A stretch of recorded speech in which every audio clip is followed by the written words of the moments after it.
आज का जो सेशन रहेगा कंप्लीटली आज हम डिस्कस करेंगे क्या कि सर्वलेट के थ्रू मैंने आपको बताया कि आप इनपुट कैसे आप ले सकते हो, मतलब जो भी टेक्स्ट बॉक्स आप जो बनाते हो, ठीक है। कुछ मैंने इस तरीके से मान लीजिए कि आपने टेक्स्ट बॉक्स आपने बना दिया, आपने यहाँ पे क्या ले लिया, first name, last name, user name, password, कुछ इस तरीके से चीजें आपने ले लिया और आपके पास यहाँ पे एक सबमिट बटन भी आपने अच्छी तरीके से बना लिया था, ठीक है। और ये फॉर्म जब आपने सबमिट किया था तो जब यूजर यहाँ पे कुछ भी इंफॉर्मेशन दिया, जो भी इंफॉर्मेशन यहाँ पे दे रहा था, तो वो इंफॉर्मेशन जो है वो क्या हो रहा था कि जस्ट ओवरराइड हो रहा था, नेक्स्ट पेज पे जस्ट डिस्प्ले कर रहा था लेकिन परमानेंटली स्टोर नहीं कर रहा था। अब मुझे क्या करना है कि यहाँ पे जो भी डेटा हमारे पास यूजर इस फॉर्म के अंदर दे रहा है उसे मुझे परमानेंटली स्टोर करके रखना है। तो अब हमें यहाँ पे सर्वलेट के साथ साथ हमें एक चीज सीखना होगा और वो कंसेप्ट्स है क्या, डेटाबेस। वो कंसेप्ट्स है डेटाबेस, ठीक है। ताकि डेटाबेस में वो परमानेंटली आपका जो डेटा होगा वो परमानेंटली स्टोर होगा। तो डेटाबेस के अंदर में कैसे हम एक्सेस करेंगे, डेटाबेस में हम लोग यहाँ पे जो यूज करेंगे वो यूज करेंगे my SQL. My SQL use करेंगे और इसके अंदर में क्या होता है, डेटाबेस के अंदर में आपको टेबल बनाना होगा। आपने एचटीएमएल में टेबल बनाया था, कुछ ऑलमोस्ट उसी तरीके से टेबल होगा, लेकिन यहाँ पे आपको उतना टीआरटीडी नहीं करना पड़ेगा, इसका कुछ अलग तरीके से होगा, हम उसके बारे में डिस्कस करेंगे। तो मुझे डेटाबेस के अंदर एक टेबल क्रिएट करना पड़ेगा। टेबल के अंदर में आपको डिसाइड करना होगा सबसे पहले कि यूजर को आप, यूजर से कितना इंफॉर्मेशन आप ले रहे हो। जैसे मान लीजिए कि फॉर एग्जांपल अभी मैं 4 इंफॉर्मेशन मैं ले रहा हूँ, first name, last name, user name and password. तो सेम इसी तरीके से आपको एक टेबल डिजाइन करना होगा, ठीक है। आपने कुछ इस तरीके से टेबल आपने डिजाइन करना होगा, ये फर्स्ट नेम के लिए, लास्ट नेम के लिए, यूजर नेम के लिए और पासवर्ड के लिए, कुछ इस तरीके से आपको टेबल बनाना होगा। और ये टेबल हम कहाँ बनाएंगे, ये टेबल हम लोग माई एसक्यूएल में बनाएंगे, ठीक है। तो पहले से आपको ये स्पेस वहां पे रखना होगा, जैसे ये हो गया फर्स्ट नेम के लिए, ये हो गया हमारा लास्ट नेम के लिए, ये हो गया यूजर नेम के लिए और ये हो जाएगा मेरा पासवर्ड के लिए, राइट। ओके सुधीर, मैं मेल पे वो लिंक कर दूंगा, ठीक है। तो यहाँ पे first name, last name, user name and password, ये डिजाइन आपको पहले से आपको बना के रखना होगा। और फिर आप अब क्या होगा कि ये जो फॉर्म आपने जो बनाया हुआ है, ये फॉर्म किसमें आपने बनाया है, ये सर्वलेट के थ्रू आपने एचटीएमएल के थ्रू डिजाइन किया है। और सर्वलेट के थ्रू आपको यहाँ से जो भी डेटा होगा, हम लोग पहले जस्ट नेक्स्ट पेज पे हम लोग डिस्प्ले करते थे, लेकिन अभी उसे हमें क्या करना होगा कि उसे यहाँ पे हमें स्टोर करना होगा। तो यहाँ पे यूजर जो भी इंफॉर्मेशन देगा वो सभी इंफॉर्मेशन यहाँ पे आके वो परमानेंटली सेव होता चलेगा। अब कोई दूसरा जब आके इनपुट करेगा तो दूसरा जो भी डेटा वहां पे देगा वो डेटा यहाँ पे आके सेव होता चला जाएगा, ठीक है। और वो परमानेंटली वो सेव हमेशा के लिए रहेगा। और जितना भी ऑटोमेटिक वहां पे रो ऑटोमेटिक ऐड, नेक्स्ट जो रो होगा फिर, वो ऑटोमेटिक ऐड होता चलेगा, आपको उसके लिए कुछ करना नहीं पड़ेगा, ठीक है। तो अभी मैं आपको बताऊंगा कि डेटाबेस के अंदर टेबल कैसे बनाएंगे, ये सब काम हम किस तरीके से करेंगे उसके बारे में डिस्कस करेंगे। इसको हम करने के लिए अभी आपके पास एक एडिशनल सॉफ्टवेयर चाहिए होगा और वो होगा माई एसक्यूएल के लिए, ठीक है। माई एसक्यूएल आपके सिस्टम में इंस्टॉल होना चाहिए। माई एसक्यूएल अलग अलग तरीके से इंस्टॉल कर सकते हैं, मैं आपको बहुत शॉर्ट तरीका आपको बताऊंगा जो हम लोग काफ़ी आसानी से आप उसको यूज कर सकते हैं और अपने प्रोजेक्ट में उसका इम्प्लीमेंटेशन कर सकते हैं, ठीक है। कैसे होगा, सबसे पहले आज मैं आपको जो बताऊंगा ये कंप्लीटली जो बताएंगे हम आपको विदाउट कोडिंग, यानी बिना कोड लिखे, सिंगल लाइन ऑफ कोड लिखे बिना आप डेटाबेस के अंदर में ये सारा चीज कैसे आप बना सकते हो। बनाने की बात छोड़ो, बना तो सकते ही हो आप, लेकिन आप चाहोगे तो जो भी डेटा आपने स्टोर किया है उसको डिलीट करना, उसको अपडेट करना, उसको अपडेट डिलीट करना, अपडेट करना, पूरा टेबल को डिलीट करना, हर काम यहाँ पे बिना एक भी सिंगल लाइन लिखे हुए कोड के थ्रू आप इस चीज को कैसे करेंगे उसके बारे में हम डिस्कस करेंगे, और फिर उसको कोडिंग के थ्रू कैसे करेंगे फिर वो डिस्कस करेंगे, और उसके बाद फिर सर्वलेट के साथ इसको हम किस तरीके से मैप करेंगे, फिर वो चीज आपको बेहतर तरीके से समझ में आएगा। तो अभी मैं आपको एक रफ आइडिया मैंने दिया है कि हमें करना क्या है, और आई होप कि ये चीजें सभी लोगों को समझ में आया होगा। यस और नो प्लीज कंफर्म कीजिए मुझे यहाँ तक।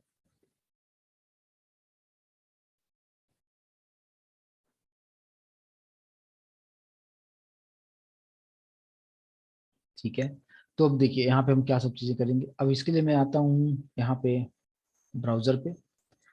ब्राउजर पे आने के बाद अगर आप यहाँ पे देखेंगे कि आपके पास एक सॉफ्टवेयर इंस्टॉल होना जरूरी है, और बिल्कुल कर सकते हैं दूसरा ऑप्शन, बिल्कुल कर सकते हैं। ठीक है, आप बहुत सारे जो भी आप ओरेकल यूज करना है, माइस्क्ल यूज करना है, कोई भी कर सकते हैं। ठीक है, उसके लिए कोई इशू नहीं है, आप जो भी चाहें कर सकते हैं। देखिए आप, लेकिन माइस्क्ल सबसे बेस्ट होता है, ये भी मैं आपको बताऊं। अब आपको करना क्या है यहाँ पे कि आपके सिस्टम में एक सॉफ्टवेयर इंस्टॉल होना जरूरी है जिसको कहते हैं जैम, XAMPP। सबसे पहले मैं इसको सेव कर लेता हूँ। और आपको रिक्वायर्ड सॉफ्टवेयर क्या चाहिए, आपको सिर्फ एक सॉफ्टवेयर इंस्टॉल करना है, XAMPP जैम, XAMPP। अब इसका क्या मतलब होता है इसे समझिए, सॉफ्टवेयर का नाम है ये, ठीक है। लेकिन यहाँ पे सभी जो लेटर है इसका कुछ मीनिंग है। एक्स का मतलब होता है क्रॉस, है ना। एक्स मतलब क्रॉस होता है, क्रॉस प्लेटफॉर्म, मतलब किसी भी प्लेटफॉर्म पे ये चलता है। आप तो कोई भी आप यूज करते हो, विंडोज यूज करो, आप लिनक्स यूज करो, मैक यूज करो, सब पे ये काम करता है। ठीक है। ए फॉर अपैची, है ना, सर्वर की तरह काम करता है Apache. M for MySQL, और ये मेरे काम का चीज है अभी। पी का मतलब PHP, PHP प्रोग्रामिंग लैंग्वेज के लिए भी ये सॉफ्टवेयर लगता है। और पी का मतलब पर्ल, पर्ल भी एक प्रोग्रामिंग लैंग्वेज है, उसके लिए भी ये काम करता है। तो हमें बाकी चीज़ों पे इग्नोर करना है, मेरे काम का जो चीज़ है उसमें क्या है, ये है माई एसक्यूएल। तो अगर आप जैम्प सॉफ्टवेयर आप इंस्टॉल आप करते हो तो आपके सिस्टम में माई एसक्यूएल आ जाता है। ठीक है, अगर ये इंस्टॉल है तो हमें कैसे समझ में आएगा। आप अगर यहाँ पे अपने ब्राउजर पे अगर आप जाते हो आप, और यहाँ पे अगर आपने जैम्प इंस्टॉल किया है तो आपको सिंपली टाइप करना है लोकल होस्ट। पहले हम लोग लोकल होस्ट लिखा करते थे, लेकिन वो लोग लोकल होस्ट हम लिखा करते थे अपैची टॉमकैट के लिए, सर्वर जो हमारा था। अभी मैं सिर्फ लोकल होस्ट लिख रहा हूँ और कुछ नहीं। जैसे मैं एंटर प्रेस करता हूँ आपको दिखेगा लोकल होस्ट स्लैश XAMPP। और अगर ऐसा स्क्रीन अगर आपको दिख रहा है, इसका मतलब you have successfully installed the XAMPP server. और जैम्प के अंदर ही आपको मिलेगा क्या, माई एसक्यूएल। वो कहाँ पे होगा आप देखेंगे क्या, कि आप कर्सर पे फोकस करना, टूल्स के जस्ट नीचे आपको यहाँ पे दिखेगा PHP माई एडमिन। अब जैसे इस पे आप क्लिक करेंगे तो यहाँ पे आपको ओपन करके दिखा देगा माई एसक्यूएल लोकल होस्ट, और ये मेरा डेटाबेस का पूरा चीज यहाँ पे आप यहाँ पे देख पाएंगे। अब ये माई एसक्यूएल ओपन हो चुका है, और यहाँ पे आपको डेटाबेस क्रिएट करना है। यहाँ पे क्रिएट न्यू डेटाबेस, आप डेटाबेस का क्या नाम देना चाहते हैं आप यहाँ से डिसाइड आप कर सकते हो। आप, मैंने यहाँ पे डेटाबेस का नाम दे दिया क्या, टेस्ट डेटाबेस। आप जो भी नाम देना चाहें आप दे सकते हैं।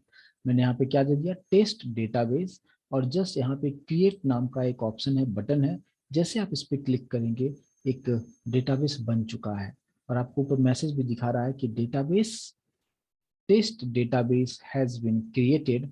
लेकिन क्रिएट तो हुआ है, लेकिन कौन से कोड की वजह से ये क्रिएट हुआ है, आप देखेंगे ये सिंटैक्स होता है माई एसक्यूएल का। माई एसक्यूएल में अगर आपको डेटाबेस क्रिएट करना होता है तो आपको लिखना होता है क्या, क्रिएट डेटाबेस, और जो भी डेटाबेस का आपको नाम देना है वो नाम दे दीजिए। और उसको जैसे आप रन करते हैं आपको डेटाबेस क्रिएट करके दिखा देता है। और अगर आप यहाँ पे देखेंगे, यहाँ पे डेटाबेसेस के नीचे आपको दिखा रहा है टेस्ट डेटाबेस, लेकिन ब्रैकेट में आपको दिखेगा यहाँ पे जीरो। और ये जीरो इंडिकेट करता है कि अभी फिलहाल हमने इस डेटाबेस के अंदर कोई भी टेबल क्रिएट नहीं किया है। और नीचे आप वो देख भी पाओगे, no tables found in database, हमने अभी कोई भी टेबल नहीं बनाया हुआ है, इसलिए यहाँ पे ये जीरो आपको दिखा रहा है। तो आपको करना यहाँ पे क्या है कि सबसे पहले टेबल बनाना होगा। तो यहाँ पे आपको एक ऑप्शन दिया है, create new table on database, test database के अंदर, ठीक है। तो यहाँ पे टेबल का नाम आप जो भी आप देना चाहो, एम्प्लॉय नाम का एक मैंने टेबल दे दिया, ठीक है। कितने फील्ड्स आपको चाहिए वो आप यहाँ से डिसाइड कीजिए। मतलब जैसे मैंने भी आपको बताया था कि first name, last name, user name, password, वहाँ पे 4 था, तो आपको यहाँ पे 4 आपको फील्ड्स लेना होगा। मान लो मुझे 3 लेना है, मैंने यहाँ पे 3 रखा। और जैसे आप गो बटन पे क्लिक करेंगे, आपको ये 3 बना के दे देता है। यहाँ पे आप देखेंगे कि 1, 2 एंड 3 लोकेशन आपको दे दिया है। यहाँ पे आप देखेंगे फील्ड, फील्ड का नाम मतलब आप क्या यहाँ पे देने वाले हो। मैंने यहाँ पे दे दिया क्या कि एम्प्लॉय आईडी, यहाँ पे दे दिया मैंने एम्प्लॉय नेम, यहाँ पे दे दिया चलो एम्प्लॉय सिटी, कुछ इस तरीके से 3 फील्ड्स हमने ले लिया। अब आपको इसके जस्ट नीचे वाले पे आप ध्यान देंगे तो आपको टाइप दिखेगा। टाइप का मतलब क्या कि इसका डेटा टाइप क्या होगा। यहाँ पे जैसे इंटीजर लिखा हुआ है, तो यहाँ पे इंटीजर नहीं लेना है। अगर आप आईडी अगर है तो आप इंटीजर आप ले सकते हो, लेकिन अगर इंटीजर अगर आप लेते हो तो इसका साइज फिक्स रखना है 11। यहाँ पे लेंथ जो है ये आप मैक्सिमम 11 ही रख सकते हो इंटीजर का, ठीक है। 11 मतलब क्या कि नंबर ऑफ डिजिट कितना उसमें आप दे सकते हो टोटल, तो टोटल 11 तक आप रख सकते हो उसमें। एम्प्लॉय नेम की अगर हम बात करें तो यहाँ पे हम लोग यूज करते हैं वेर कैर। वेर कैर का मतलब होता है क्या, वेरिएबल कैरेक्टर। यहाँ पे क्या है, वेरिएबल कैरेक्टर। और आप लेंथ इसका कितना कितना देना चाहते हो ये आप पे डिपेंड करता है, ये आप पे डिपेंड करता है। लेकिन इंटीजर लेना है तो फिक्स आपको 11 ही देना होगा।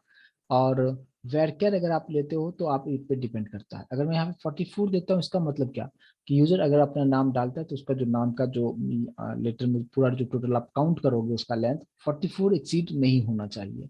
तो ये आप पे डिपेंड करता है कि आपको कितना आपको चाहिए, जो प्रोजेक्ट की रिक्वायरमेंट के अकॉर्डिंग आप चीजों को यहाँ पे रख सकते हो आप। सेम एम्प्लॉय सिटी,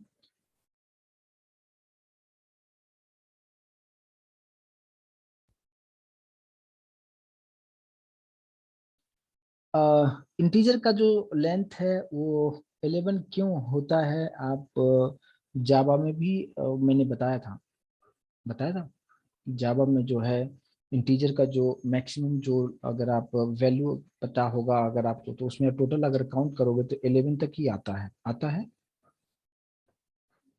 यस और नो, प्लीज कंफर्म कीजिए मुझे, आता है ना। टोटल जो मैक्सिमम जो उसका जो वैल्यू होता है वो कितना होता है, उसका जो मैक्सिमम जो वैल्यू होता है उतना ही होता है, राइट ना। यस, तो बस सिंपल सा वही, इसलिए मैंने वहाँ पे 11 रखा है। 11 से अगर 12 कर देते हो तो उसमें नहीं आएगा, वो लॉन्ग में चला जाता है। तो इंटीजर का मतलब ही होता है क्या कि आपको उसमें कितना रखना है। तो इस बात पे आपको वहाँ पे ध्यान देना है कि इंटीजर का जो लेंथ होता है, लेंथ मतलब क्या, यहाँ पे चीजों को आप समझ गए होंगे। यस बिल्कुल। तो यहाँ पे जो हो गया क्या, ये हो गया ये वेरकेर।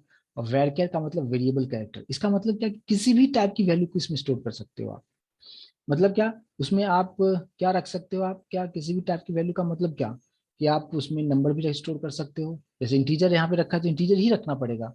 लेकिन वेर कैर है तो आप उसमें नाम भी लिख सकते हो, नंबर भी डाल सकते हो, कोई प्रॉब्लम वहाँ पे कोई प्रॉब्लम नहीं आता है। तो यहाँ पे जो वेर कैर का लेंथ आप जो भी देना चाहे दे सकते हैं। तो वेर कैर मतलब variable character, you can store any kind of values. इसके बाद बाकी फील्ड्स को मैं एज इट इज छोड़ रहा हूँ, कुछ भी नहीं कर रहूंगा। और ऑटो इंक्रीमेंट एक ऑप्शन आपको यहाँ पे दिखेगा, ऑटो इंक्रीमेंट। यहाँ पे टिक अगर हम करते हैं तो ये एम्प्लॉय आईडी जो है वो ऑटोमेटिक इंक्रीज हो जाएगा, ठीक है।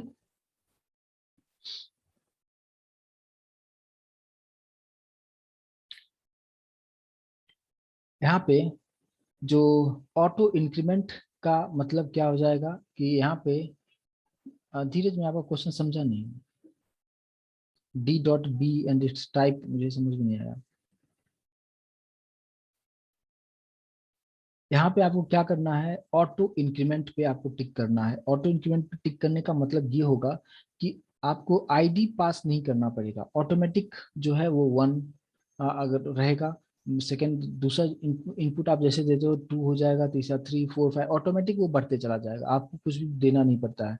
जैसे कि अगर आप नोटपैड प्लस प्लस में आप लोग कोडिंग करते हो तो देखो यहाँ पे जो ये इधर नंबर जो आप देख रहे हो ना, ये ऑटो इंक्रीमेंट किया गया है, राइट। जैसे मैं यहाँ पे एंटर कर रहा हूँ ऑटोमेटिक 21 हो गया, मैं एक और एंटर कर रहा हूँ कुछ और डेटा डालूंगा 22 हो गया, 23 हो गया। इसको कहते हैं ऑटो इंक्रीमेंट, यानी जैसे रो उसमें ऐड होता चलेगा ऑटोमेटिक एम्प्लॉय आईडी जो होगा वो 1 से इंक्रीमेंट होता चला जाता है।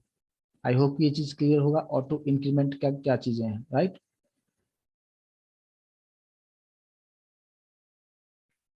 धीरज, मैं भी डेटाबेस के ही बारे में बता रहा हूँ अभी, राइट। अभी मैं आपको डेटाबेस के ही बारे में बता रहा हूँ कि डेटाबेस जो है उसमें हम किस तरीके से टेबल बनाते हैं, उसी के बारे में मैं एक्सप्लेन कर रहा हूँ।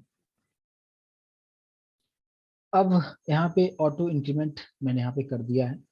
इसके बाद अगर आप यहाँ पे देखेंगे क्या कि इतना चीज करने के बाद, ठीक है, आपको जस्ट ऑटो इंक्रीमेंट के ऊपर आपको एक ऑप्शन मिलेगा इंडेक्स, और यहाँ पे क्लिक करेंगे और यहाँ पे प्राइमरी एक आता है। प्राइमरी अगर आप सेलेक्ट कर देते हैं तो प्राइमरी का मतलब होता है क्या कि अगर किसी एक एम्प्लॉय को आईडी अगर आप 1 देते हैं तो वो 1 जो होगा वो किसी और दूसरे एम्प्लॉय को असाइन नहीं होगा। और इसी तरीके से जैसे अगर आप ट्रेन में टिकट अगर आप बुक करते हो, एक बार अगर आपका सीट जो अलॉट हो गया है वो पर्टिकुलर सीट किसी दूसरे को अलॉट नहीं होता है वहां पे, बिकॉज क्योंकि उसको प्राइमरी बना के रखा जाता है कि एक किसी को अलर्ट हो चुका है तो दूसरे को अलॉटमेंट नहीं वहां पे होना चाहिए। तो उसको हम क्या कहते हैं, प्राइमरी की सेट कर देते हैं उसको, ठीक है। तो प्राइमरी की मतलब यूनिक होगा, जिसको एक बार असाइन हो गया वो किसी दूसरे को असाइन नहीं हो सकता है। ऑटो इंक्रीमेंट मतलब 1 का इंक्रीमेंट होगा, ठीक है। बाकी अभी इतना जो मैंने आपको बताया यहाँ पे, इसके बाद आपको क्या करना है कि जैसे अगर अभी आप यहाँ पे कि अगर आप नीचे अगर आप आएंगे तो यहाँ पे आपको सेव बटन भी मिलेगा और गो बटन भी मिलेगा। तो यहाँ पे आपको सेव बटन पे आप क्लिक कीजिएगा। जैसे आप सेव बटन पे आप क्लिक करेंगे आपको यहाँ पे दिखा देगा क्या कि टेबल, ये डेटाबेस का नाम बता रहा है कि इस डेटाबेस के अंदर एम्प्लॉय नाम का टेबल हैज बीन क्रिएटेड। और ये इंटरनली ये सिंटैक्स होता है टेबल क्रिएशन का कि क्रिएट टेबल, डेटाबेस का नाम, उसके अंदर ये टेबल बनेगा। एम्प्लॉय आईडी इंटीजर में रखा है, एम्प्लॉय नेम वैरचर में रखा है, एम्प्लॉय सिटी वैरचर में रखा है, सबका लेंथ भी यहाँ पे दिखा रहा है, राइट। नॉट नल, स्टार्टिंग कोई नल वैल्यू मैंने दिया नहीं है कुछ भी। ऑटो इंक्रीमेंट किया हुआ है और प्राइमरी की हमने सेट किया हुआ है। ये कोड जब आप माइस्क्ल में जब लिखते हैं तो सेम काम हो जाएगा, लेकिन यहाँ पे इंटरनली बाय डिफॉल्ट सब कुछ आपको बना के दे रहा है, आपको कुछ करने की जरूरत यहाँ पे नहीं है। लेकिन आगे हम कोडिंग के थ्रू भी इस चीज को हम बनाने की कोशिश करेंगे, ठीक है। अगर आप यहाँ पे देखेंगे आपको टेबल आपको दिखने लगेगा एम्प्लॉय आईडी फील्ड में के जस्ट नीचे अगर आप देखेंगे तो employ ID, employ name, employ city, पूरा इन्फॉर्मेशन आपको दिखाएगा। प्लस आप देखेंगे यहाँ पे कि पहले यहाँ पे 0 दिखाया करता था, मेरे कर्सर पे फोकस करेंगे तो 0 दिखाया करता था, अभी आपको यहाँ पे 1 दिखा रहा है, मतलब बन चुका है टेबल, एम्प्लॉय नाम का एक टेबल बन चुका है और पूरा डिटेल आपको यहाँ पे दिखा रहा है। तो मैंने अभी आपको बताया कि डेटाबेस कैसे क्रिएट करना है, उसके अंदर टेबल कैसे बनेगा, उसके अंदर हम फील्ड्स कैसे ऐड करेंगे, उसमें उसका टाइप कैसे सेलेक्ट करेंगे, ऑटो इंक्रीमेंट क्या होता है और प्राइमरी की क्या होता है। आई होप कि यहाँ तक आपको चीजें समझ में आ गया होगा।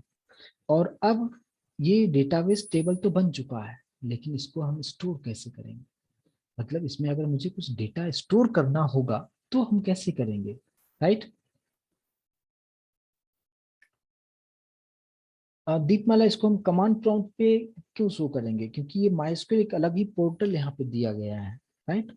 तो इसको कमांड प्रॉम्प्ट के थ्रू आप कब सब शो करते हो, जब आप माइस्क्वेल प्रॉपर माइस्क्वेल सिर्फ आप इंस्टॉल करते हो, उसको हम डायरेक्टली कमांड प्रॉम्प्ट पे रन करते हैं। लेकिन ये जो माइस्क्वेल है ये XAMPP के अंदर है, तो आपको यहाँ पे पूरा आपको दिया हुआ है, इसको आपको वहां से रन करने की कोई जरूरत नहीं है। जब माइस्क्वेल आप सिर्फ माइस्क्वेल इंस्टॉल करते हैं उसको रन करने के लिए हम कमांड प्रॉम्प्ट यूज करते हैं, दीपमाला। अब देखिए ये तो बन चुका है मेरे पास, लेकिन अब इसमें डेटा हम कैसे स्टोर करेंगे, ठीक है। डेटा हम यहाँ पे किस तरीके से स्टोर करेंगे, ये जस्ट अभी राहुल जस्ट मैं स्टार्ट किया हूँ, पहले इतना जो बता रहा हूँ उसको समझने की कोशिश कीजिए। आगे हम सभी पॉइंट पे डिस्कस करेंगे, अभी डेटाबेस का फर्स्ट सेशन है और अभी जस्ट स्टार्ट ही किया हूँ, तो प्लीज आप समझिए पहले। ठीक है। डेटाबेस में बहुत सारी चीजें हैं, मैं आपको डेटाबेस के बारे में इतना आपको बताऊंगा जितना हमें जावा में यूज होगा, समझ रहे हो आप, ठीक है। तो मुझे जितना जावा में हमें यूज करना है मैं उतना ही इंफॉर्मेशन आपको माइस्क्यूएल के बारे में आपको बताऊंगा। माइस्क्यूएल अगर आप करने जाते हो तो सिर्फ माइस्क्यूएल को सीखने के लिए कम से कम 3 महीने का कोर्स होता है, 3 महीने का कोर्स होता है, आप समझ सकते हो, 3 months ओनली फॉर माइस्क्यूएल। लेकिन हमें अभी उतना डिटेल में हमें माइस्क्यूएल नहीं सीखना है, हमें जावा सीखना है। और जावा में माइस्क्यूएल का यूज किस तरीके से होगा मैं वो पार्ट आपको बताऊंगा, ना कि पूरा माइस्क्यूएल सिखाऊंगा, आप समझ सकते हो मेरी बात को, राइट।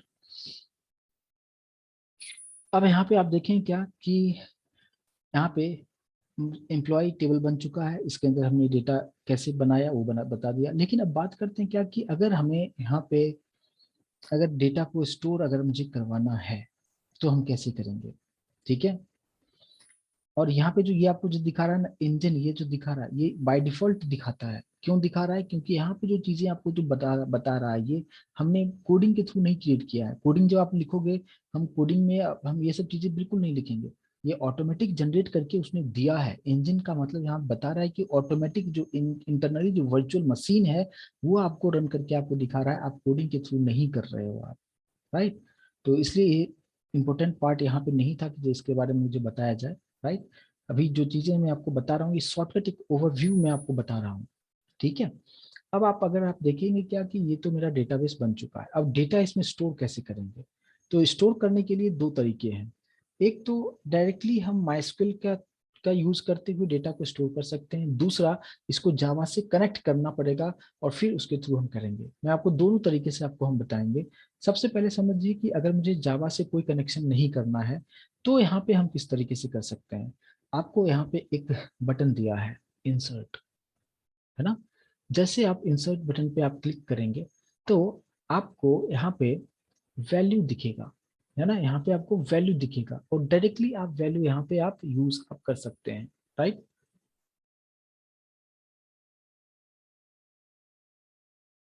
यस धीरज, होता है ना, अभी वही चीज तो हो रहा है, इंटरनली ही सब काम हो रहा है यहाँ पे। अभी आप देखें क्या कि यहाँ पे वैल्यू आपको दो वैल्यू दिखेगा, मतलब एक बार में आप दो वैल्यू पास कर सकते हो। देखो यहाँ पे अगर फील्ड अगर आप देखो एम्प्लॉय आईडी, ये फंक्शन है, फंक्शन के थ्रू आप यहाँ पे बहुत सारे इनबिल्ट फंक्शंस हैं, ठीक है, उसके थ्रू भी आप डेटा पास कर सकते हो, लेकिन ये बहुत ही एडवांस लेवल में जाना होता है। तो इसमें हम डिस्कस कुछ नहीं करेंगे, हम लोग डायरेक्टली हम लोग मैनुअली जो वैल्यू अगर देना हो तो यहाँ पे आप डायरेक्टली वैल्यू आप दे सकते हो। तो एम्प्लॉय आईडी की बात करें तो आईडी हमें देना तो है नहीं, क्योंकि आईडी को मैंने ऑटो इंक्रीमेंट किया था तो ऑटोमेटिक 1 2 3 4 ऑटोमेटिक वो होता चलेगा। तो मैंने यहाँ पे आईडी वाले फील्ड के सामने अगर आप देखोगे तो मैं यहाँ पे कुछ भी इंफॉर्मेशन नहीं देता हूँ। एम्प्लॉय का नाम है तो इसमें मैं एम्प्लॉय का नाम कुछ भी मैं यहाँ पे दे दिया, ए समथिंग दे दिया, ठीक है। एम्प्लॉय का सीटी अगर है तो मैंने कुछ सीसी कुछ डाल दिया, दो डेटा हमने यहाँ पे दे दिया। एक बार में आप दो इन्फॉर्मेशन दे सकते हो। दूसरा जो है यहाँ पे, ठीक है, यहाँ पे दूसरा जो है इन्फॉर्मेशन यहाँ पे मैं दे देता हूँ क्या, डी डी डी ई कुछ इस तरीके से, यानी दो डेटा हमने दिया। किसी भी वो बटन पे आप क्लिक कीजिए, जैसे मैंने इस पे क्लिक किया आप देखेंगे आपको दिखाएगा कि 2 rows इंसर्टेड, और इंटरनली कोड भी आपको यहाँ पे दिखा रहा है कि इंटरनली की कोड क्या लिखा गया था। यहाँ पे भी आपको दिखा रहा है इंसर्ट करने का जो माइस्क्यूएल का सिंटेक्स होता है, क्या इंसर्ट इनटू डेटाबेस का नाम, टेबल का नाम, ये सभी फील्ड्स था। और वैल्यूज दिखा रहा है, वैल्यूज पहला वैल्यू क्या नल दिखा रहा है क्योंकि मैंने आईडी में वैल्यू दिया नहीं था, ये नेम था, ये सिटी था। दूसरा जो डेटा था उसमें भी फर्स्ट आईडी हमने कुछ दिया नहीं था इसलिए नल दिखा रहा है, ये हो गया नेम और ये हो गया सिटी, कुछ इस तरीके से, ठीक है। और यहाँ पे दिखा रहा है कि 2 rows इंसर्टेड। अब डेटा मुझे देखना है तो ये जो टेबल हमने जो बनाया था यहाँ पे जस्ट आप क्लिक करेंगे तो आपको यहाँ पे दिखा देगा। देखो आप 1 ऑटोमेटिक आ गया, 2 ऑटोमेटिक आ गया, लेकिन मैंने दिया नहीं था कुछ भी इंफॉर्मेशन, मैंने मैनुअली नहीं दिया था, मैंने वहाँ पे ऑटो इंक्रीमेंट कर दिया था, प्राइमरी की सेट कर दिया था, इसलिए यहाँ पे बाय डिफॉल्ट 1 2 और भी आप डेटा नीचे रखोगे तो 3 4 होता चलेगा। यहाँ पे नेम सिटी और यहाँ पे भी आपको दूसरा ऑटोमेटिक आ गया। इसमें और भी अगर आप डेटा ऐड करना चाहते हो सिंपली आपको यहाँ पे क्या करना है, इंसर्ट बटन पे क्लिक कीजिए। कुछ और अगर आपको यहाँ पे डेटा देना है, कुछ और डेटा हमने यहाँ से दे दिया और गो बटन पे क्लिक किया, यहाँ फिर से दिखा रहा है कि 2 rows इंसर्टेड। इस पे जैसे मैं क्लिक करता हूँ आप देख पाएंगे डेटा यहाँ पे स्टोर हो चुका है, परमानेंटली स्टोर हो चुका है। तो अभी मैंने आपको बताया डेटाबेस कैसे बनाना है, टेबल कैसे बनाना है, उसके अंदर फील्ड्स कैसे बनता है, और इन आप उसमें जो डेटा आप कैसे स्टोर कर सकते हो आप। और यहाँ पे जितना स्टोर करते हो ऑटोमेटिक जो है ये बढ़ते चलेगा, कॉलम ऑटोमेटिक उसमें जो है नंबर बढ़ते चलेगा। अब इसके बाद आप चाहते हो क्या कि अगर आपको किसी भी एक रो को डिलीट करना हो, तो यहाँ पे क्रॉस है डिलीट। जैसे अगर मैं इस बटन पे क्लिक करता हूँ, यस बिल्कुल हो जाएगा, बिल्कुल हो जाएगा पंचाक्षरी, बिल्कुल होगा, बिल्कुल ऑटोमेटिक इंक्रीमेंट होता चलेगा, कोई मैटर नहीं करता है, ठीक है, ऑटोमेटिक हो जाएगा। अब आपको करना क्या है यहाँ पे कि अब मुझे इस पर्टिकुलर रो को, जो फोर्थ आईडी है उसे मुझे डिलीट करना है। ये क्रॉस बटन आपको दिखेगा यहाँ पे डिलीट, जैसे मैंने क्लिक किया तो सबसे पहले यहाँ पे आएगा do you really want to. ये माई एसक्यूएल का सिंटैक्स है for deletion, delete from database का नाम बोल रहा है क्या कि आपको डिलीट करना है इस डेटाबेस के अंदर, इस टेबल में where employee ID equals to 4। तो आपको बोल रहा है कि जिसका आईडी यहाँ पे एम्प्लॉय आईडी 4 है उसे आप डिलीट करना चाहते हो। ओके, आप जैसे करते हो आप देखोगे कि वो डिलीट हो चुका है, और अभी हमारे पास सिर्फ 1 2 और 3 ही आपको यहाँ पे डेटा दिखा रहा है। अगर आप अपडेट करना चाहते हो कुछ इन्फॉर्मेशन, मान लो कि मुझे थर्ड वाले में जो है कुछ भी चीजें दोनों ही मुझे अपडेट करना है, एम्प्लॉय नेम और सिटी दोनों को अपडेट करना है, तो ये जो एडिट बटन का ऑप्शन आपके पास दिख रहा होगा, जैसे इस पे आप क्लिक करेंगे यहाँ पे वापस से ही आपको ये फॉर्म आ चुका है। और ये अभी आप क्या आप यहाँ पे देना चाहते हो, मैंने कुछ डाल दिया जेड, यहाँ पे दे दिया वाई, और वो गो करता हूँ, आप देखेंगे इमिडिएटली अपडेट भी हो चुका है कुछ इस तरीके से। अभी मैं कोडिंग की कोई बात नहीं कर रहा हूँ, मैं जस्ट आपको एक आइडिया बता रहा हूँ, इंट्रोडक्शन आपको दे रहा हूँ कि किस तरीके से चीजें यहाँ पे हो रहा है। और साथ साथ यहाँ पे कोड भी आप यहाँ पे देख पा रहे हो कि इंटरनली कोडिंग क्या हो रहा है माई एसक्यूएल में, ठीक है। लेकिन सब चीजों को हम लोग प्रैक्टिकली हम लोग कोडिंग के थ्रू देखेंगे, वो भी जावा में। यहाँ पे बिल्कुल हम नहीं कोड, हम यहाँ पे कुछ नहीं कोडिंग करेंगे, हम लोग जो भी कोडिंग करेंगे कंप्लीटली जावा में कोडिंग करेंगे। और डेट वहीं पे जावा में आप कोडिंग करोगे, आप जैसे जावा के प्रोग्राम को रन करोगे, यहाँ पे आके जब आके आके जस्ट आपको चेक करना है कि वहां से जो ऑपरेशन परफॉर्म करवाना चाहते हो वो यहाँ पे हो रहा है या नहीं हो रहा है, दैट्स इट। आप इतना समझ के रखो, यानी हर काम हम लोग जावा से करेंगे, और इसी को कहते हैं जावा डेटाबेस कनेक्टिविटी, इसी को कहते हैं, राइट। हाँ बिल्कुल पॉसिबल है धीरज। तो अब ये जो चीजें अभी जो हुआ, मैंने डिलीट भी करके बताया, अपडेट भी यहाँ पे हम आसानी से कर सकते हैं। लेकिन अगर मुझे यहाँ पे क्या करना है कि आपने ये टेबल क्रिएट कर लिया, लेकिन अब आप चाहते हो क्या कि आप अपने, जब आप एक प्रोजेक्ट जब बनाते हो तो फिर जो डेटाबेस है उस डेटाबेस को आप चाहते हो किसी दूसरे सिस्टम पे ले जाना, या जैसे अभी मेरे सिस्टम में है आप चाहते हो ये यही सेम डेटाबेस के अंदर में जो टेबल बना हुआ है, ये टेबल आप अपने पेन ड्राइव में कैरी करना चाहते हो या मेल पे कैरी करना चाहते हो, तो इसको भी आप कर सकते हो। वो कैसे होगा, आपको यहाँ पे एक ऑप्शन आता है एक्सपोर्ट इंपोर्ट का, आप देख सकते हो आप यहाँ पे। जैसे मैं यहाँ पे एक्सपोर्ट बटन पे मैं क्लिक करता हूँ, कुछ बहुत सारे ऑप्शंस आएगा। बाय डिफॉल्ट सेलेक्ट है एसक्यूएल, स्ट्रक्चर्ड क्यूरी लैंग्वेज इसको कहते हैं ना। और आपको नीचे आना है और गो बटन पे क्लिक करना है।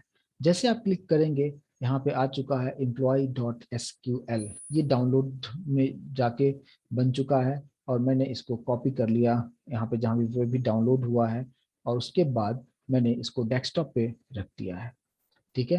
यहाँ पे आप देखेंगे कि डेटाबेस जैसा आपको इमेजेस आपको दिख रहा होगा, ये डेटाबेस हमारा है। अब इसका यूज आप पेन ड्राइव में आप कैरी करके आप कर सकते हो, दूसरे सिस्टम पे ले जा सकते हो, आप कहीं भी अभी इसको आप कैरी कर सकते हो। अब इसका यूज फिर करना कैसे होगा, तो जैसे कि मान लीजिए कि मैंने वहां पे तो रख लिया, मैं वापस से यहाँ पे होम बटन पे आता हूँ, और होम बटन पे आने के बाद मान लीजिए कि मैं एक दूसरा डेटाबेस बनाता हूँ। अभी जो मैंने बनाया था टेस्ट डेटाबेस बनाया था, मैंने यहाँ पे नाम देता हूँ कि टेस्ट टू डेटाबेस नाम दे दिया, और यहाँ पे क्रिएट कर दिया, ठीक है। अभी आप देखें कि मैंने जो बनाया टेस्ट टू डेटाबेस बनाया है, जहाँ पे कोई भी टेबल अभी अवेलेबल नहीं है, नो टेबल्स फाउंड। तो अब मुझे क्या करना है कि मुझे अभी जो टेबल मैंने एक्सपोर्ट किया था वही टेबल मुझे यहाँ पे इंपोर्ट करना है, मुझे मैं बनाना नहीं चाहता हूँ। तो मैंने क्या किया, यहाँ पे इंपोर्ट, यहाँ पे एक ऑप्शन है जैसे इस पे आप क्लिक कीजिए, यहाँ पे आपको से पूछेगा location of the text file, यहाँ पे चूज फाइल पे क्लिक करेंगे। जैसे क्लिक करेंगे आप कहाँ पे आपने फाइल को रखा है, मैं डेस्कटॉप पे रखा है, उसका नाम क्या था, एम्प्लॉय। आप यहाँ पे इसको सेलेक्ट कीजिए और ओपन कीजिए, ये आ चुका है employee.sql।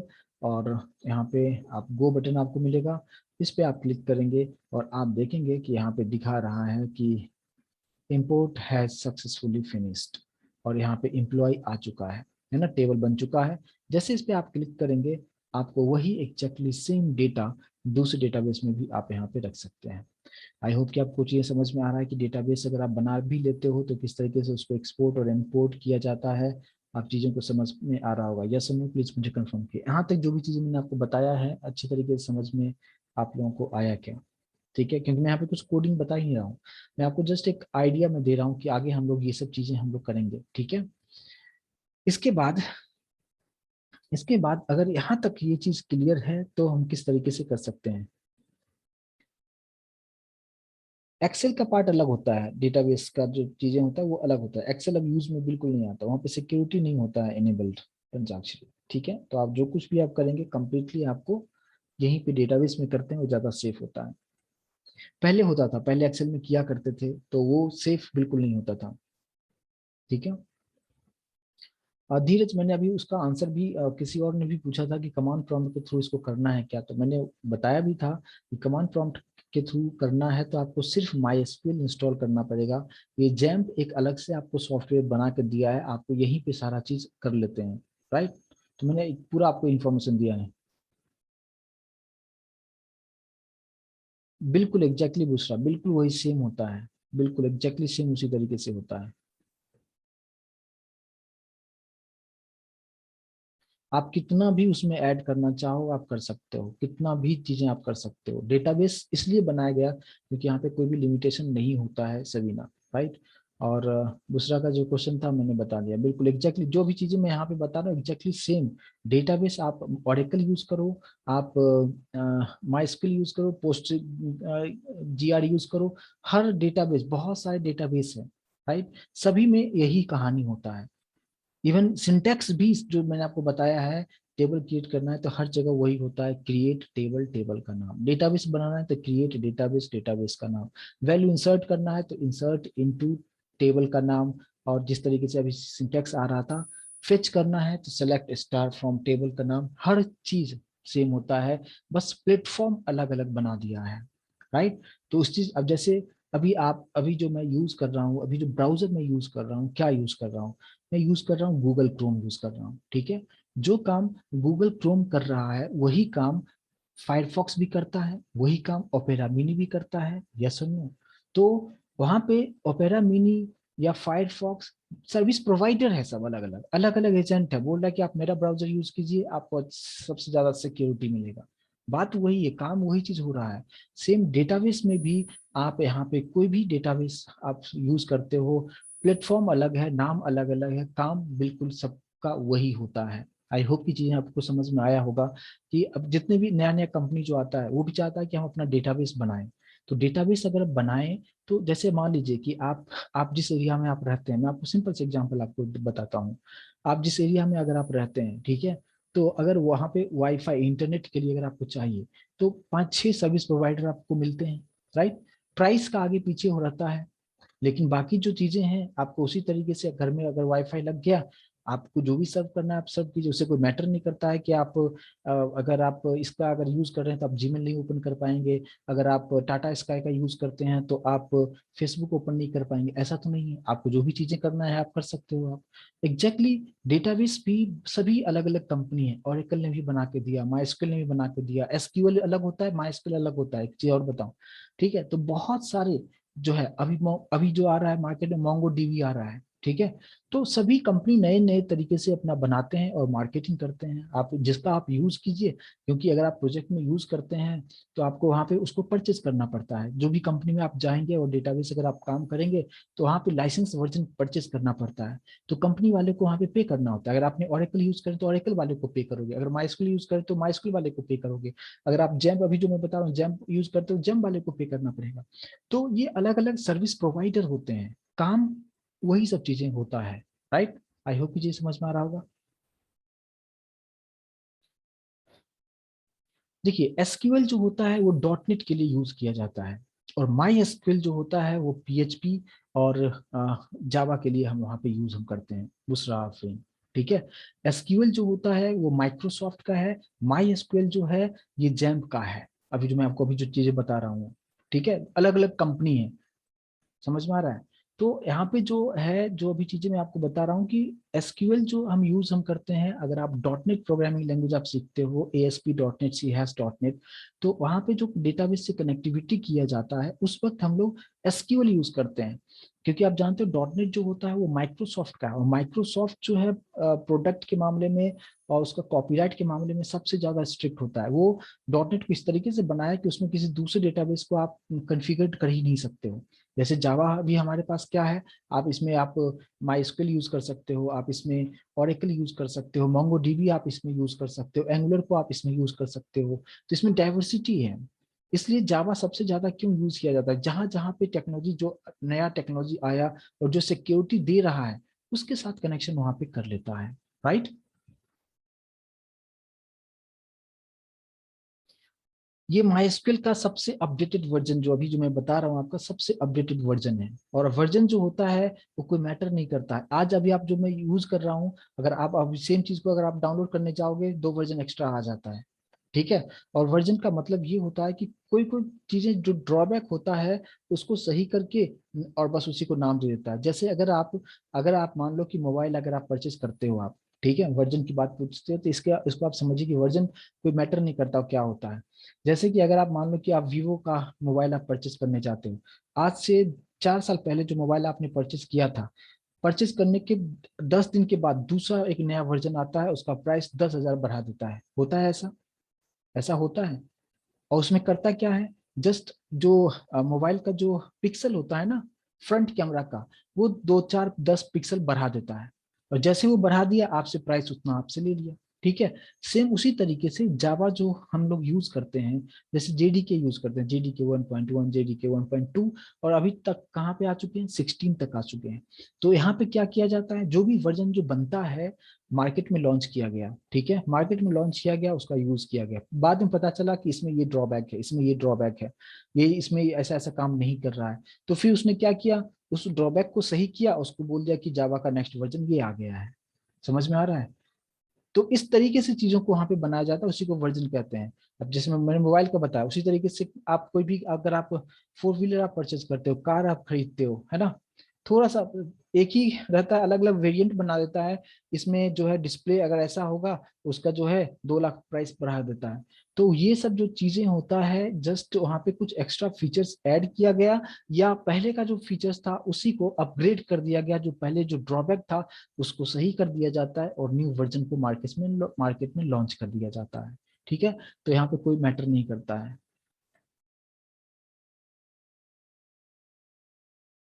हाँ बिल्कुल सही बता रहे हैं राहुल, राइट। तो ये सब जो चीजें हैं ये मार्केटिंग है। ठीक है, तो मैं अभी फिलहाल तो उस मार्केटिंग की बात नहीं कर रहा हूँ कि कौन सा वर्जन है। आप जो भी आप यूज करना चाहें आप कर सकते हैं, कोई मैटर नहीं करता है। ठीक है, जो चीजें हैं वो आप जैसे यूज करोगे ऑटोमेटिक, और वो जो वर्जन की जो चीजें हैं, जब आप प्रोजेक्ट लेवल पे जाएंगे तो उस चीज को आप बेहतर तरीके से समझ पाएंगे, और मैंने आपको वो चीज एक्सप्लेन भी किया कि क्या होता है। अगर वहां पे जिस जिस अभी आप मान लो कि अगर अभी आप जावा यूज कर, जिस किसी कंपनी में आप काम कर रहे हो, ठीक है, मान लो आप टीसीएस में काम कर रहे हो, टीसीएस में काम कर रहे हो, आपने प्रोजेक्ट में काम किया, और वहां पे आपने माई एसक्यूएल यूज किया, ठीक है, आपको लग रहा है कि नहीं ये ड्रॉबैक है माई एसक्यूएल का, तो आपने परचेज किया हुआ लाइसेंस, परचेज किया हुआ है उसका, है ना, उसका टीसीएस वाले ने परचेज किया हुआ है। आप अपने टीम लीडर को बोलोगे कि सर ऐसा ऐसा है, ये तो काम ही नहीं कर रहा है, जैसा ये बता रहा है उस तरीके से काम नहीं कर रहा, वो भी देखेगा, वेरीफाई करेगा। फिर वो डायरेक्टली परचेज किया हुआ है तो डायरेक्टली जो है मेल करेगा माई वाले को, एडमिन को, मैंने आपसे परचेज किया है, आपका जो ये फंक्शनलिटी जो आप बता रहे हो ये तो प्रॉपर तरीके से काम नहीं कर रहा है। फिर वो लोग जो है सो उसको जो रिसर्च टीम में भेजता है कि देखो आपने जो सॉफ्टवेयर बनाया ये माई ये प्रॉपर जो काम करना चाहिए वो नहीं काम कर रहा है। वो लोग फिर वेरीफाई करता है, उसमें रिसर्च होता है, उसके बाद उसको भी लगता है कि हाँ ये ड्रॉबैक है, फिर उसको सही करता है, उसी को नया वर्जन नाम दे देता है। समझ में आया कि यहाँ पे वर्जन क्या होता है, जेडीके का वर्जन 1 2 3 4 से लेते हुए अभी 16 तक क्यों आ गया। सेम वही चीजें हर जगह पे होता है कि वर्जन मतलब क्या, कि कुछ अपग्रेड करके आपको चीजें वहां पे बता दिया जाता है। आई होप कि ये चीजें क्लियर होगा सभी लोगों को, राइट। चलिए अब बात करते हैं क्या कि अब यहाँ पे जो है राइट, बिल्कुल दे सकते हैं पंचाक्षी, वहीं पे आ रहे हैं, बस थोड़ा सा वेट कीजिए। अब देखिए आप, अभी जो चीजें मैंने आपको बताया यहाँ तक तो हो गया, ठीक है। अब मैंने रो बाय आपको डिलीट करना बताया, अपडेट करना बताया, आप चाहते हो कि नहीं ये पूरा टेबल ही डिलीट करके हटा दो वहां पे, ठीक है। आप यहाँ पे एक ड्रॉप नाम ऑप्शन है आपके पास, जैसे आप क्लिक करोगे, अब देखो, अब ये जो ऑप्शन है ड्रॉप टेबल, टेबल का नाम, ये माई का सिंटैक्स है। अभी बारीकी से सुना मैं क्या बोल रहा हूँ, ये माई का सिंटैक्स है किसी भी टेबल को डिलीट करने के लिए। ये एसक्यूएल का भी सिंटैक्स है टेबल को डिलीट करने के लिए, ये ऑरेकल का भी सिंटैक्स है टेबल को डिलीट करने के लिए। समझ में आ रहा है चीजें? आप कोई भी वर्जन यूज करो, उससे कोई मैटर नहीं करता है, ठीक है। तो बस यहाँ पे ओके करेंगे और आप देखेंगे टेबल 0 हो चुका है, no tables found, table delete हो चुका है। आप चाहते हो कि इसको डिलीट करना पूरा डेटाबेस, मान हो सके, क्योंकि डेटा एक ही डेटाबेस के अंदर में आप 100 1000 टेबल बना सकते हो, जितना आपकी जरूरत है उतना आप बना सकते हो। तो जितना भी जरूरत है उतना बना तो सकते हो, लेकिन आप चाहते हो क्या कि नहीं पूरा डेटाबेस ही हटा दो, इसके अंदर जितने भी टेबल है एक एक टेबल करके अगर डिलीट करने जाओगे तो काफी वक्त लगेगा। तो इससे बेहतर क्या है, आप पूरा डेटाबेस को ही डिलीट कर दो। जैसे यहाँ पे ड्रॉप किया, देखो फिर से सिंटैक्स आ रहा है ड्रॉप डेटाबेस, और ये सेम सिंटैक्स आप कोई भी डेटाबेस यूज कर लो, ऑरेकल यूज करो, एसक्यूएल यूज करो, माई एसक्यूएल यूज करो, पोस्ट यूज करो, सब जगह कहानी वही है। ओके करोगे, कहानी खत्म हो चुका है, डिलीट हो चुका है। समझ में आया? मैंने आपको क्या बताया, टेबल बनाना, डेटाबेस बनाना, टेबल बनाना, टेबल के अंदर फील्ड्स ऐड करना, उसके अंदर में वैल्यू स्टोर करना, उसको डिलीट करना, उसको अपडेट करना, पूरा टेबल को डिलीट करना और डेटाबेस को भी डिलीट करना, उसको एक्सपोर्ट करना, इंपोर्ट करना, ये सारा चीज मैंने आपको यहाँ पे बताया। और इसके लिए मैंने एक भी लाइन का कोडिंग मैंने नहीं लिखा है, राइट। अब बात करते हैं यहाँ पे क्या, कि जब इसको डेटाबेस, अभी तो मैंने सिर्फ यहाँ पे काम कर रहा था, सब कुछ ठीक था, लेकिन अगर बाहर से इसको एक्सेस करने की कोशिश करेंगे, अब आता है सिक्योरिटी। मतलब क्या कि अगर इसी को मुझे पीएचपी प्रोग्रामिंग से इसको लिंक करना है, मुझे इसे जावा से लिंक करना है, इसको मुझे पर्ल प्रोग्रामिंग से लिंक करना हो, तो इसके लिए इसका पासवर्ड और यूजर नेम होता है। वो कैसे होगा, कहाँ पे होगा? आपको एक प्रिविलेजेस नाम का एक ऑप्शन मिलेगा, इस पे जस्ट आप क्लिक करेंगे, आपको कुछ इस तरीके से यहाँ पे दिखेगा। बाय डिफॉल्ट इसने दिया है क्या कि यूजर नेम रूट यूज कीजिए, यहाँ पे यूजर के जस्ट नीचे आप देखोगे यहाँ पे रूट, लोकल होस्ट पे रन होता है, क्योंकि आप लोकल होस्ट लिखते हो इसलिए रन हो जाता है। पासवर्ड देने की जरूरत यहाँ पे नहीं है, लेकिन बोला कि यूजर नेम रूट रखो, पासवर्ड नहीं दोगे ये लॉग इन कर लेगा। लेकिन आप चाहते हो कि नहीं सिक्योरिटी होना चाहिए, तो आप खुद का यूजर नेम बना लो, एड अ न्यू यूजर। अब यहाँ पे यूजर नेम आप क्या देना चाहते हो, ठीक है। मैंने यहाँ पे दे दिया इंडिया, मैंने यहाँ पे दे दिया इंडिया। कहाँ पे रन होगा, यहाँ पे सेलेक्ट करके लोकल होस्ट पे रन करना है अभी मुझे। पासवर्ड आप क्या देना चाहते हो, मैंने लिख दिया 123, जो भी आपको पासवर्ड देना सेट कर लो, रीटाइप करो पासवर्ड 123, ठीक है। जनरेट पासवर्ड पे क्लिक करोगे, पासवर्ड जनरेट होगा, लेकिन उसे याद रखना मुश्किल होगा, इसलिए मैं रिकमेंड करूंगा कि इस पे मत क्लिक करना, क्योंकि क्लिक करोगे तो पासवर्ड जो जनरेट होगा उसको याद रखना आपको पता नहीं होगा, ठीक है। इसलिए आप सिंपली आप खुद से बनाइए, जो भी पासवर्ड देना है आपने दे दिया।